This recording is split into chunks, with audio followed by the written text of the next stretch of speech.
తెలంగాణ ముఖ్యమంత్రి కేసీఆర్ తీసుకున్న నిర్ణయాలు ఆయన్ను చిక్కుల్లోకి నెడుతున్నాయా? వరుసగా సుప్రీంకోర్టు నుంచి ఎదురుదెబ్బలు తప్పడం లేదా? ప్రస్తుత పరిస్థితులు చూస్తుంటే అవునని అనిపిస్తోంది. కృష్ణా జలాల పంపిణీ విషయంలో మొదలైన షాకులు ఇప్పటికీ తగులుతూనే ఉన్నాయి.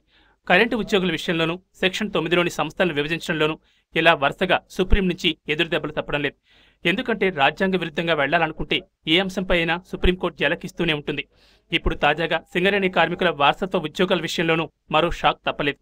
సింగరేణి వారసత్వ ఉద్యోగాలు వద్దని హైకోర్టు గత నెలలో ఆదేశించింది.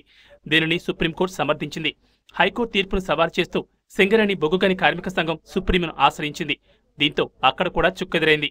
అయితే సుప్రీంకోర్టు నుంచి వరుస ఎదురుదెబ్బలు ఎదుర్కోవడంతో కేసీఆర్ కూడా ఇప్పుడు ఆలోచనలో పడినట్లు తెలుస్తోంది.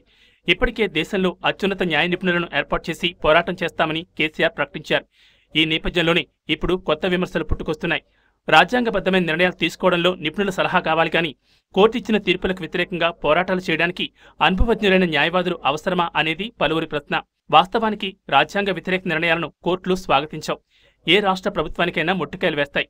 ఈ 3 ఏళ్ల కాలంలో కేసీఆర్ సర్కార్కు అలాంటివి ఎన్నో తగిలాయి. తాజాగా వారసత్వ ఉద్యోగాల విషయంలో మరోసారి రిపీట్ అయింది. ఇదిలా ఉంటే ఇక ముస్లిం రిజర్వేషన్ల విషయంలోనూ కోర్టు నుంచి ఎదురుదెబ్బ తగలక తప్పదా అనేది పలువురి విమర్శ. ఎందుకంటే అది కూడా రాజ్యాంగ వ్యతిరేక నిర్ణయమే. అయినా గానీ అసెంబ్లీలో చట్టం చేసి కేంద్రానికి పంపించారు. మొత్తానికి వరుస ఎదురుదెబ్బలతో తెలంగాణ ప్రభుత్వానికి షాకుల మీద షాకులు తగులుతున్నాయి. సుప్రీంకోర్టు ఇచ్చిన జలకులతో కేసీఆర్ నిర్ణయాల్లో ఏమైనా మార్పులు వస్తాయేమో చూడాలనేది పలువురి అభిప్రాయం.